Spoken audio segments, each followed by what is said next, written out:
From the world of politics to the world of business, this is Balance of Power with David Weston.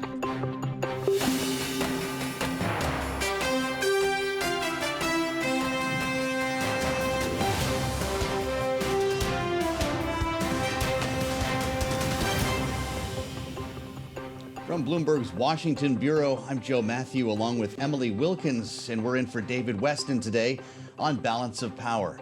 Thanks for joining us. And Emily, it's great to see you on what is an incredibly important week here in Washington as the president's economic agenda appears to be moving forward on Capitol Hill. The debt ceiling is looming yet again, and we've got foreign policy landing on the president's doorstep today. It is a lot going on today, and we just heard the latest from House Speaker Nancy Pelosi saying that it could be possible that the House will take the vote today to move forward that social welfare and tax plan that's so critical for President Biden.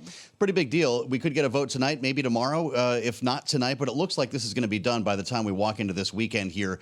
Not a done deal for Joe Biden, but another turn of the screw on his economic plans. It's one step forward, and hey, at least it looks like lawmakers aren't going to have to stick around for the weekend like we thought they would earlier this week. Yeah, that's right. Let's go to the White House right now with Bloomberg Washington correspondent Anne-Marie Hordern, who is reporting on a number of issues today. Anne-Marie, it's great to see you, including, as I mentioned, foreign policy, and two important leaders are going to be sitting down with President Biden today.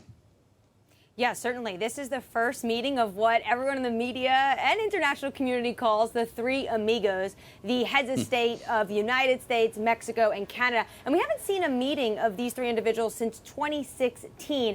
And really front and center is going to be cars, automobile manufacturing, and energy. And it's so interesting off the heels of the president yesterday riding that EV Hummer in GM.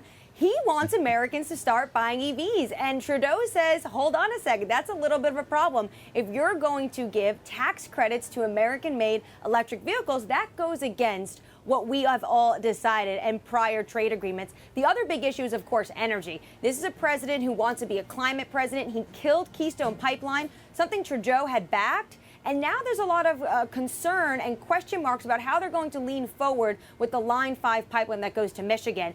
And there's no joint press conference. So friendly, but maybe not the biggest of the family reunions. Yeah, Anne-Marie, we talk about the social welfare and tax plan like it's something that's really in Congress, which it is. But really, this is President Biden's signature social policy plan. And I'm wondering, we did see President Biden come to the U.S. House several times, talk with lawmakers there, really help get it to where it is. When that bill goes over to the Senate, are we going to have to see President Biden do similar things with senators to make sure that bill actually gets to his desk? Potentially, we could see him making that trip on Pennsylvania Avenue to the other side. Today, though, Emily, as you say, with Speaker Pelosi saying that we're going to get the CBO score at 5 p.m., he's going to end the week likely with a win, right? The moderates are not pushing back on the CBO score and the fact that already the indication is it's not going to match the White House analysis, especially when you look at the money pumping into the IRS on what you're going to get out of it. They analyze this very differently. When it comes to the Senate, this is where they're going to have a number of issues. Paid family leave, what's going on with SALT. There are going to be a number of issues that potentially the president is going to have to start whining and dining a lot more senators in the weeks ahead. Many thanks to Anne-Marie Hordern, Washington correspondent, with us at the White House. I started my day earlier on Capitol Hill in a conversation with Senator Rob Portman, of course, Republican from Ohio, who was one of the key architects of the infrastructure bill that the president signed into law earlier this week. We talked about the next stage here, among other issues, the reconciliation plan that, as Emily mentioned, could get a vote as soon as tonight, a plan that Republicans say will cause inflation to grow even worse, and one that Democrats say will, in fact, lower prices on everything from drugs to housing to other issues.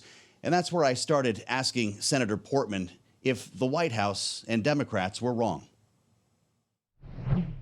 They're wrong about the lowering costs. In fact, it'll increase costs for everything because it'll add to the inflationary pressure we already have in our economy.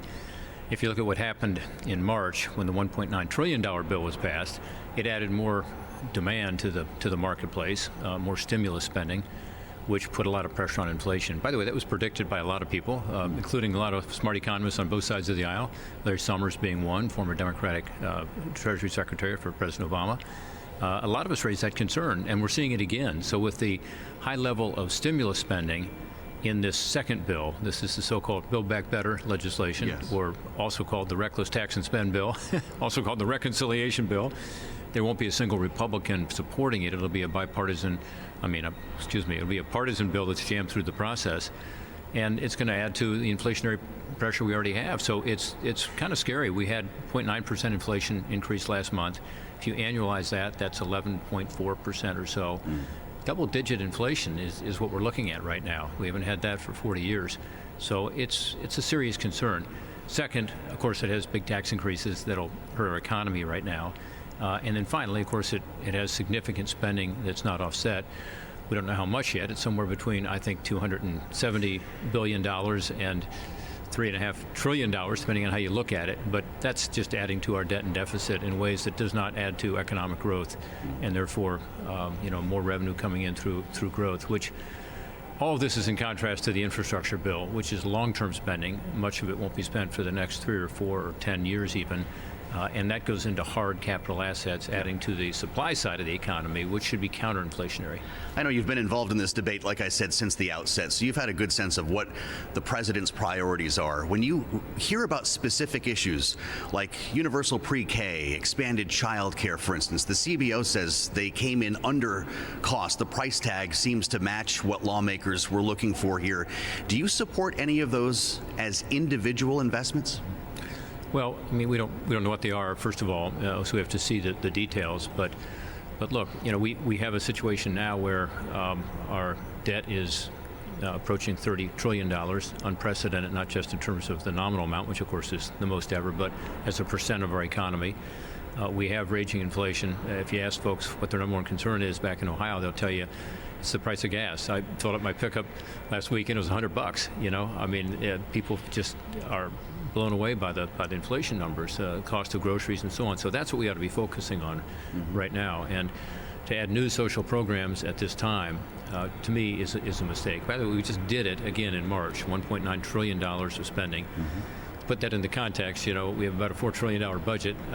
We've spent more in this first 7-8 months of the Biden administration than we normally spend in an entire year's budget. So will this bill be dismantled in the Senate after the House sends it over, assuming that passes the House? We'll see. It's a 50-50 Senate, and it's very ambitious to get something like this through a 50-50 Senate. It's equally divided.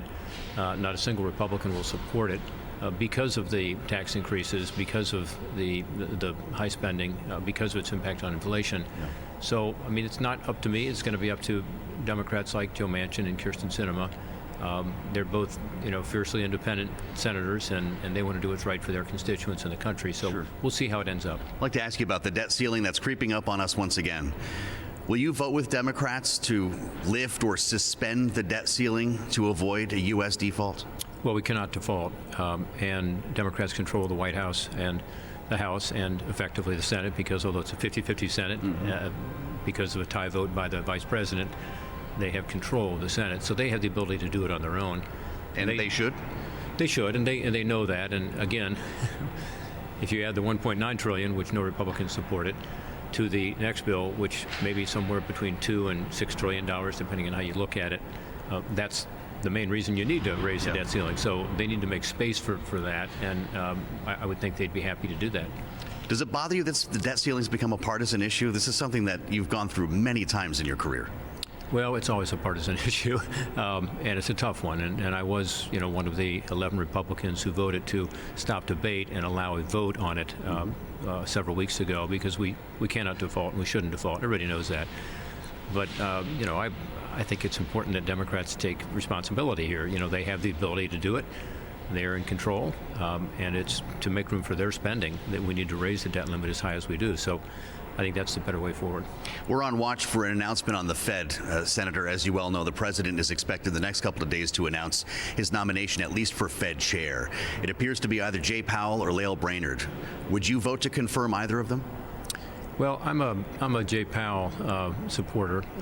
I am concerned about what the Fed has done in terms of particularly its balance sheet, expanding its balance sheet at a time of this high inflation. So I think of the two of them, Jay Powell is better equipped to be able to deal with that issue. I also think he has more trust and respect among the markets, which is going to be important. as we get into these tough times where we're looking at inflation, looking at what to do on interest rates and so on. So my hope is that the president will nominate Jay Powell and that we can find the votes here to confirm him. Can you imagine a world in which you'd vote against the Fed nominee if it's not Jay Powell? Well, we'll see. I mean, you say there's only two choices. That's what they're telling us. Yeah, life's about choices, right? So that's right. My hope is that it'll be Jay Powell. My interview with Senator Rob Portman, Republican of Ohio, as the gears turn on this reconciliation plan. Obviously, he's not a supporter here, Emily, but interesting to hear him talk about the debt ceiling. It doesn't appear that he's going anywhere near that either. No, and I mean, this is something that we knew from the point that the Senate did raise it the last time.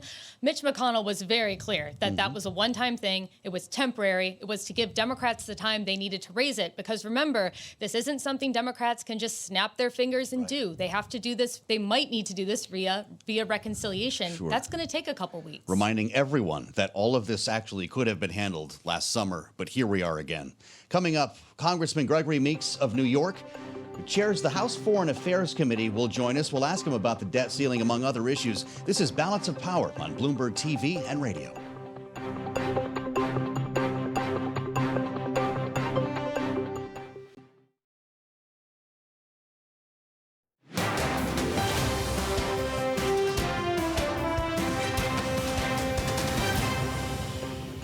This is Balance of Power on Bloomberg TV and radio. I'm Joe Matthew, along with Emily Wilkins, in for David Weston today. Emily, fascinating conversation with Rob Portman. We're going to speak in a moment with Congressman Gregory Meeks, as promised. But interesting for folks who are just joining us, we actually have breaking news today from Speaker Pelosi. There could be actual votes. This is to everyone who's been living with us through Groundhog Day for months. Actual votes on reconciliation tonight. I feel like we have to temper that just a little bit. You're probably smart to. Yes, the House, there's a chance that they could vote on this social welfare and tax plan tonight, but it's not even close to being done. From there, it has to go to the Senate. The Senate has to toy with it. It's going to send it back to the House. This could easily stretch on until the end of the year. And we've heard before that there are going to be votes tonight, right up until midnight, and there were no votes. So here we are again, Emily. Yes, we're all buckled in, ready to see what happens next. Well, joining us now is Congressman Gregory Meeks of New York. He is the chairman of the Foreign Affairs Committee. Chairman, thank you so much for taking the time to join us today. So are we getting a vote today? And what are your plans for the weekend? Well, we're all going to get a vote, whether it's today or tomorrow. We're waiting on the advisory coming from the CBO. So as soon as we get that, there'll be a vote. And my plans for the weekend actually is going to be quite ambitious because I have to, I'm flying to Pakistan to deal with some international issues as it relates to Afghanistan and some other things that are important to the United States in our relationships. So no plans for weekend votes then? That's some confidence. Nope, we're going to get it done before the weekend. Congressman, why spend so much time right now? I hate to ask the dumb question, but why spend so much time hashing out details, butting heads together on pay-fors, getting involved in the nitty-gritty when we know that this bill could come back in very different form once it goes through the Senate? Look, we've got a job to do on the House side. And so that's what you're going to see. We're going to pass a bill that we know builds back America better. And it's the president's agenda. He talked about it when he ran. It's what the American people want. And so we're going to do just that. And as happens with all bills, it then goes over to the Senate. And if the Senate wants to make some changes, then we will have a conference and work out the differences so that we can get something on the president's desk. That's just the nature of the process here in Washington, D.C. Understood. Talk to us about inflation. Americans are hearing two very different stories from Democrats and from Republicans, both talking about the very same thing. This reconciliation plan, according to Joe Biden, will lower costs on everything from drugs to child care to housing. We just talked about it with Senator Rob Portman, who says no, like most Republicans, that is not true. It will, in fact, make inflation worse, Congressman. Who's right? Well, clearly the Republicans are not right. If we had not done a number of the things that we have done already, our economy would be in worse shape. This, number one, is a pandemic economy, and it's not only affecting the United States of America, it's affecting us around the world. As you said, I'm the chair of the Foreign Affairs Committee. I recently was over in Europe and the inflation rate there is probably worse, and their economy is worse than what we're going through right now, because they were not able to do the things that we've done, like the American Rescue Plan, and now like Build Back Better and the 1.2 bipartisan bill, infrastructure bill, because we put those in place. But understand where we are. It is, as I said, a pandemic economy where individuals did not go to work, could not go to work for safety. They stayed home. But what happened was they saved money and they were buying things. But the people at the ports and the global supply chain came to a halt because all over the world, nobody was working. So it caused a huge backlog.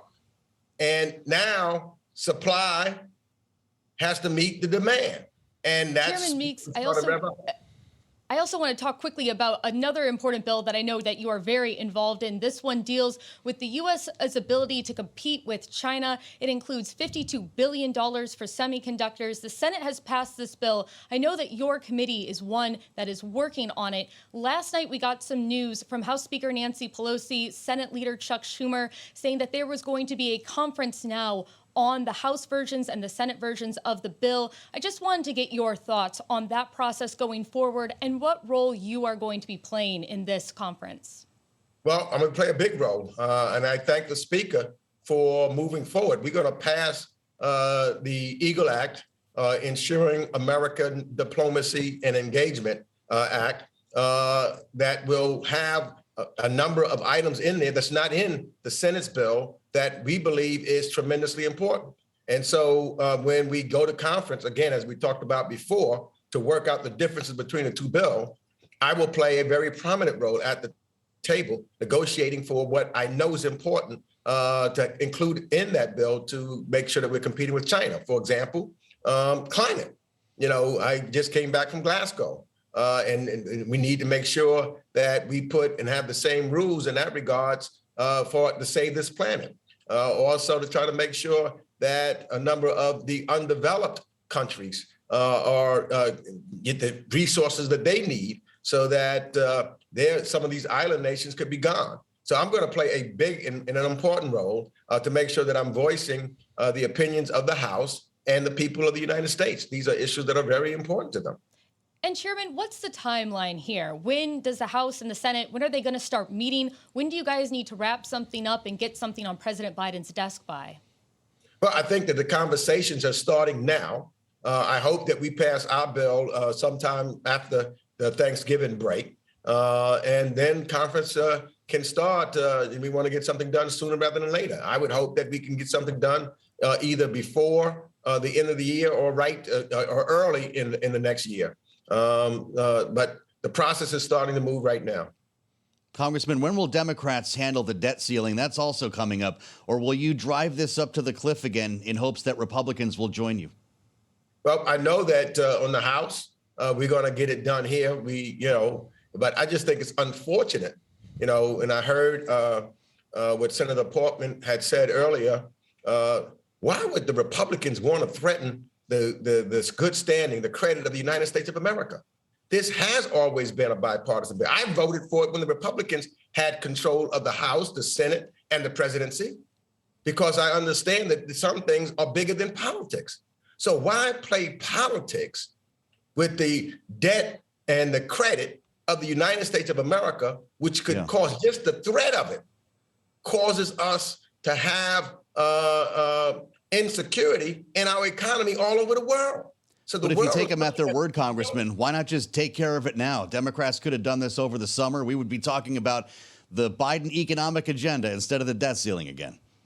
Well, because we, want to do, and we should be showing the American people, as we did with the infrastructure bill, that we could do things in a bipartisan way. And so we've been trying to work together.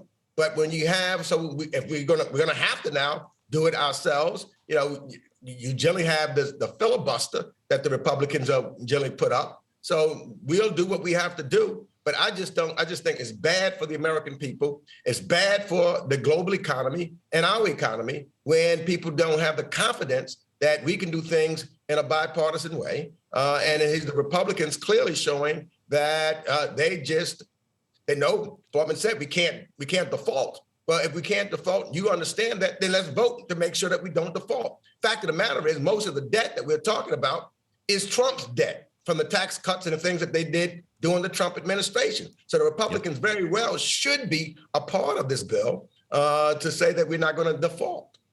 Chairman, we've already talked about the social welfare plan. We've talked about the debt limit. One thing that we haven't talked about is government funding. That's going to run out December 3rd. What is the timeline right now to make sure the government's funded into next year? Well, there's an active conversation and discussions that's taking place right now. Unfortunately, again, the process always, I've been here for over 20 years. And oftentimes it always goes down to the last 2 to 3 days, and then we get something done. It's just like baking a cake.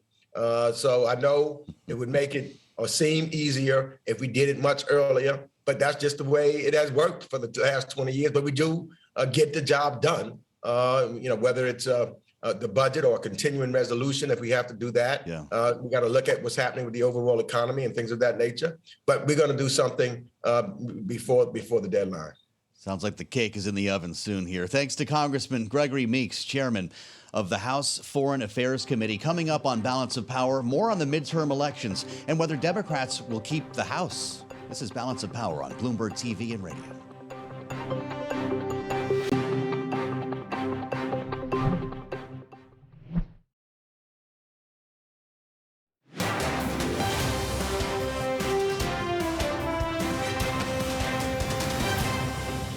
Balance of Power on Bloomberg TV and radio. I'm Joe Matthew in Washington, along with Emily Wilkins. We're in for David Weston. Fascinating, Emily, to hear from both a Democrat and a Republican there on the debt ceiling. Gregory Meeks, Rob Portman. It sounds to me like we're going to walk up on this cliff one more time. I mean, that's the way it really seems. And it's surprising that we are doing this dance yet again, knowing how it went last time, getting so close to the point that we did, everyone kind of reaching that panic mode. And now here, as you pointed out, Democrats have the chance to make this a non-issue. They can just do it. I understand why they want to do it in a bipartisan manner, but Mitch McConnell was really, really clear. He might have gotten 10 votes to do it last time. I don't think there's going to be a way for him to get 10 votes to do it this time. Not going to touch it. So December 15, right? Janet Yellen says we run out of money. We have to have this figured out by then. If Democrats put this in reconciliation, does that allow enough time? It could potentially, but at this point, the discussion isn't putting it in this reconciliation bill. It would be a new reconciliation bill. That would take a couple weeks. Well, a couple of weeks is just about exactly what we have. We'll see about that. Coming up, our political panel, Jeannie Shanzano and Doug High. This is Balance of Power on Bloomberg TV and radio.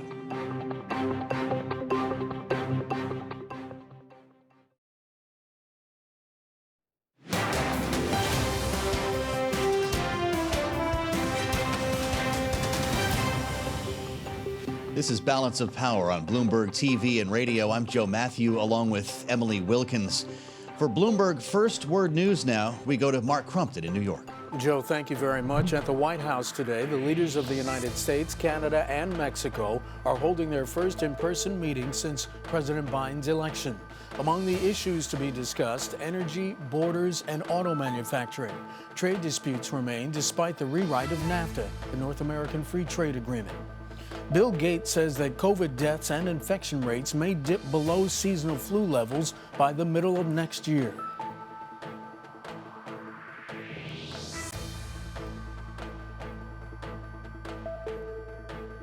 Well, the vaccines are very good news, and the supply constraints will be largely solved as we get out in the middle of next year. And so we'll be limited by the logistics and the demand. The idea that economic activity will resume in full once you get to flu levels, it's very likely. Mr. Gates spoke today at the Bloomberg New Economy Forum in Singapore. A New York rabbi, a UK soccer club, and Kim Kardashian West helped members of Afghanistan's women's youth development soccer team flee to London today. More than 30 teenage players and their families, about 130 people in all, flew on the chartered plane to begin their new lives in the UK. The Taliban has banned women from playing sports in Afghanistan. Hundreds of female athletes have left the country since the Taliban returned to power in August. Global news 24 hours a day, on air and on Bloomberg Quick Take, powered by more than 2,700 journalists and analysts in over 120 countries. I'm Mark Crumpton. This is Bloomberg. Joe, back to you in Washington. Mark, thank you. Joining us now, our political panel on Balance of Power. Bloomberg Politics contributor Jeannie Shanzano is with us, along with Republican strategist Doug Heye. Jeannie, I want to start with you as we balance a number of topics here, beginning with the social spending agenda, the reconciliation bill that we've all been talking about for months. Nancy Pelosi says it could actually get a vote tonight. Does she have the votes to pass it? I think she does. The White House, Democratic leadership in the House, they're feeling very optimistic about this. And the moderates have shown that seem to be indicating that they will go along. And of course, this isn't the last time the House will see this bill. So right. I do think they have the votes. I would bet it may not be tonight. I'll probably be wrong, Joe. I think it'll probably be tomorrow, but they do want to get home for Thanksgiving. Somebody sounds burned, Emily. They've been here before. Look, at least we're not going to have another weekend vote. I think that's what everyone was really hoping to avoid here. But Doug, I want to throw this forward. I mean, the House votes tonight, the House votes tomorrow. The bottom line is that this is going to go to the Senate. What is exactly going to happen there with this piece of legislation? What is the expectation for when it reaches that chamber? Well, we don't know yet. Obviously, we have to see when the House will vote. One of the struggles they had with their previous vote was we were promised the vote will happen tonight, and it didn't. The vote will happen tomorrow night, and it didn't. So we'll have to see if they go through that process again. Once it gets to the Senate, one thing's clear. They can't depend on Republican votes on this bill like they did on the previous one. And it sets up a case where, shocking in Washington, D.C., a lot of people will be looking at Joe Manchin and Kyrsten Sinema. And we also want to talk a little bit about just Democrats overall. I mean, part of the reason that is so important for them to pass this policy legislation is because this is what their plan is to run on in 2022 midterms. But the midterms are not looking good for Democrats right now. I mean, you have historical precedent. The party that's in the White House usually does worse in the midterms. Plus, you have states that are redrawing congressional lines right now and redistricting. That's also not doing very well for Democrats. I mean, Jeannie, what sort of a realistic expectation do we have here for the midterms? Is there any way that Democrats maintain control of the House next year? Their best hope, to your point, Emily, is they get this bill passed and they go out and they are able to sell what they've done. I mean, I can add another sort of on the negative list that you were giving, which is the inflation numbers, which whether it's transitory or not, is going to hurt the Democrats. But what they can do is pass this bill and do what the president was doing yesterday in your home state, selling the bill, talking about the future of the automotive industry in the United States, making sure that they're talking about the positive things they are doing, getting out of talking about the costs of these bills and the infighting in Washington, D.C. And of course, I think making sure their messages against what are going to be the Republican onslaughts about critical race theory and other things like that, that they are able to address those. And that is going to be critical for these moderate districts where if they're going to have any hope of holding the House, they're going to have to win those districts. Yeah. Doug Heye, Kevin McCarthy, the minority leader in the House, has been counting his chickens lately. He says he can pull more than 63 seats the way things are in the midterm elections. Is he getting ahead of himself? Mm-hmm. Well, on election night, with the Virginia governor's race being such a big win for Republicans, I heard more measuring of curtains than I did corking of champagne bottles. But, what I would say is go back to Kevin used the number 63 on purpose. That was 2010 and what Republicans picked up then. I was at the Republican National or better for him. Sure. And I was at the Republican National Committee in 2010. Our magic number for Obama was 46. We felt that if Obama was at or below 46% approval, we'd take back the House. Joe Biden's numbers are well below that right now.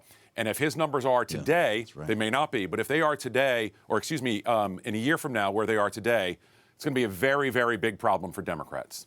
Well, so Jeannie, as a Democrat, will you be judged by the outcome versus expectations? Anything less than 63 is a psychological win for Joe Biden?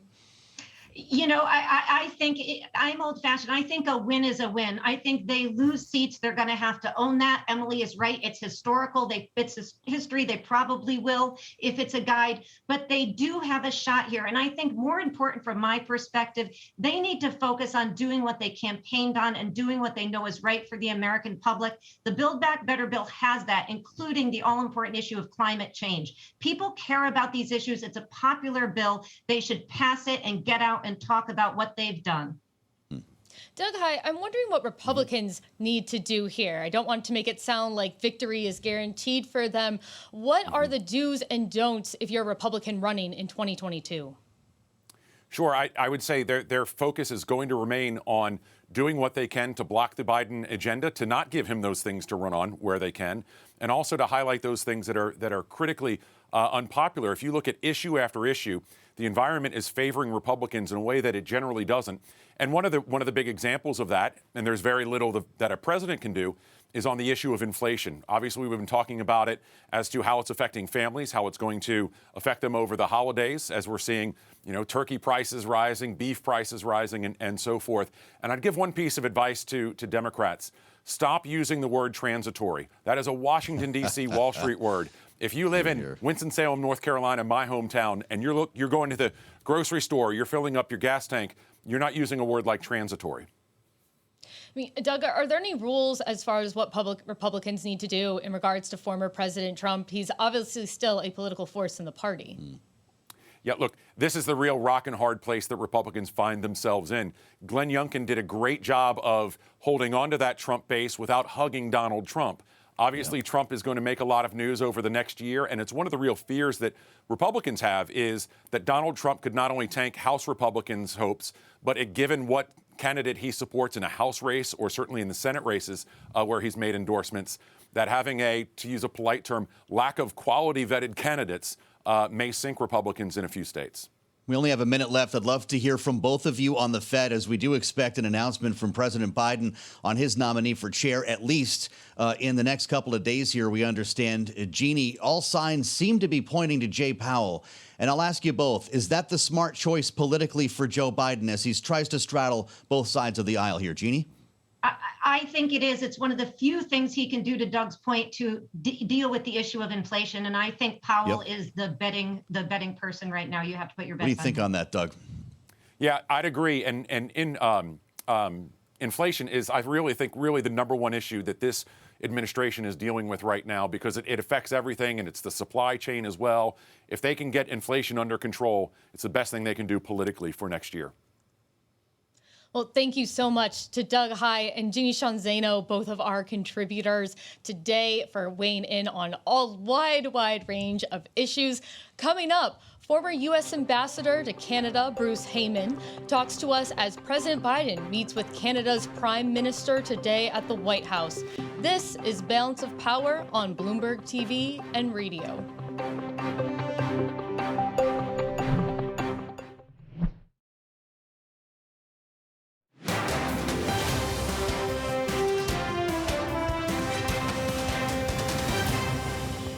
This is Balance of Power on Bloomberg TV and radio. I'm Joe Matthew, along with Emily Wilkins here in Washington. Emily, I'll tell you, one of the things that they say at the White House is you have to be able to walk and chew gum at the same time, and this president is proving that need once again today. We'll see how well he does with it, not only ushering through the economic agenda that we've spent a good chunk of this hour talking about already, but he's got two major world leaders to deal with today as well. Yeah, and remember, this was a really key part of President Biden's agenda, really getting the U.S. back on a place where they are interacting with their allies, strengthening those close relationships. And certainly the two individuals headed to the White House today, I mean, this is the first meeting between the Canadian, Mexican, and U.S. presidents since 2016. As Anne Marie said, the three amigos meet today. But is it feeling like that to you right now? They're not terribly happy about everything as they sit down together with a president who is pushing, I won't say America first, but made in the USA. I mean, if we thought that President Biden could just warm up relationships by simply not being Trump, that's not the case. Biden has more to do. And joining us now to discuss further is Bruce Heyman, former U.S. ambassador to Canada. He is also the author of the book, The Art of Diplomacy, Strengthening the Canada-U.S. Relationship in Times of Uncertainty. Ambassador, thank you so much for joining us. I should just start off by asking, is this a time of uncertainty between the U.S. and Canada? Well, the uncertainty is small relative to other places in the world. Let's just be clear. The U.S. has no better friend, no better ally, no better trading partner than we do with our friends to the north, Canada. There will always be, because of the complexity of the relationship, there will always be some issues that will pop up on both sides of the border. But this is an opportunity to sit down and discuss those face-to-face and in person, using the broader cabinet in the U.S. and using his ministers to come to the table to discuss each of these things. And I think that's an important part of the relationship. But no, the U.S.-Canada relationship's in good hands. The president's reconciliation plan is controversial, apparently not only here in the U.S., but cross-border, with incentives to buy EVs made by union labor and made in the USA here, of course, has created some concerns in Canada. What's Prime Minister Trudeau going to tell the president about that today, and how much of an issue is this really? I think it's a big issue for the Canadians. Look, we've been doing things together from the automobile sector since the 1960s. That's right. When we had the Auto Pact. And then we have NAFTA that we work together and build things together. I visited many U.S.-based automobile plants in Canada when I was there. We make our cars together across our shared border. And the importance of this new evolution to electric vehicles will be important, I think, from a North American perspective. And I think the Canadians have a point here. That being said, the president also has a point to jumpstart electric vehicles in the United States and create incentives for it. I hope that we can find a pathway to making both work. Another point of potential tension here is dealing with pipelines. I mean, President Trudeau, he was disappointed with President Biden's decision to cancel the Keystone XL pipeline. And now there's another pipeline, Line 5, that's coming into Michigan that environmentalists are pressuring Biden to call off an expansion of. Is this something that you expect to be brought up in the meeting today? I wouldn't be surprised if it's brought up in the meeting today. You know, while the Canadians were disappointed on Keystone, they could not have been surprised given the president's signaling of this back from the Obama administration and during his campaign. This shouldn't have been a surprise to anybody. But this Line 5 coming out of Michigan is a very sensitive issue. It's sensitive for people in Michigan in that they've experienced leaks of pipes in the Kalamazoo area. And so they know about this and they know the costs of it. Simultaneously, we need that oil and we need this relationship, and the Canadians need that relationship to stay solid. So the president's team has said they're going to investigate it through the Army Corps of Engineers and see if, in fact, what the risks are here. But, you know, we're going to face this with pipelines, and we see leaks in pipelines at various times, and we are in an evolution away from fossil fuels, but that's not happening in the morning. It may not happen over the next several years, as we all know, and we're going to need Canadian oil. Yeah. Ambassador, how important is border security in this conversation today? The president is hammered on this on an almost daily basis by Republicans. Does he need to bring this up with the president of Mexico? I think the conversation with the president of Mexico, which led in the document that the White House released to talk about migration within the North American context, I think they have to just have that discussion. But importantly, is there a creative way the Canadians can get involved here and be helpful in some way? You know, they've been very welcoming of Syrian refugees and Afghan refugees. Is there an opportunity to be helpful to the U.S. and Mexico in this regard? I think stay tuned on that. That'd be a pretty major deliverable if all three parties had an announcement on that today. Yes, that also brings up another point. There's not going to be a joint presser between these three leaders. Ambassador, I'm wondering, how do you read into that? I'm disappointed, honestly. I think we should never shy away from chatting with the press as we're doing here. I was the U.S. ambassador in the last North American Leaders Summit. We had it in Ottawa, and it was followed on by a presser for all three leaders. I think it's healthy to have that conversation, even if there are difficult points that have to be raised. And even if there are differences, we need to be able to have that conversation with the press. And I'm hopeful that we find ways, at least on, pull-asides, that there are conversations. I know the Canadian Prime Minister is going to address the press from the Canadian Embassy. Sounds like it could be a far-ranging conversation today at the White House. We thank Bruce Heyman, former U.S. ambassador to Canada, for being with us today. Coming up, we head to the Bloomberg New Economy Forum in Singapore, hear from former U.K. Prime Minister Tony Blair. This is Balance of Power on Bloomberg TV and radio.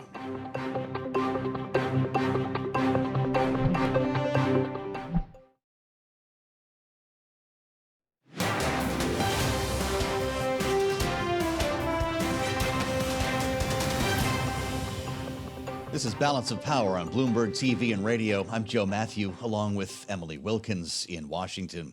Former British Prime Minister Tony Blair joined the Bloomberg New Economy Forum in Singapore, spoke about relations between the West and China with Bloomberg's Francine Lacqua. It's really important that even though there are going to be areas of confrontation with China, areas of competition with China, you've got to reserve some space for cooperation. Look, if you're trying to deal with climate change or COVID or stabilizing the global economy, you can't do it without a relationship with China. So I welcome very much the Biden-Xi Jinping summit. I think the Americans are actually coming to the right type of policy posture towards China.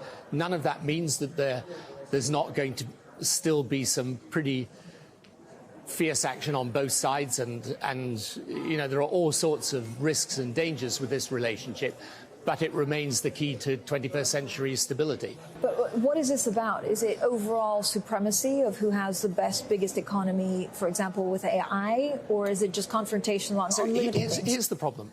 No one quite knows what China really wants to achieve. Now, some people say they want to achieve supremacy. Other people say they simply want to develop. We can't be sure of that. And there's no doubt at all that in the last few years, China has moved to the reassertion of Communist Party power inside China and a much more externally aggressive, assertive position.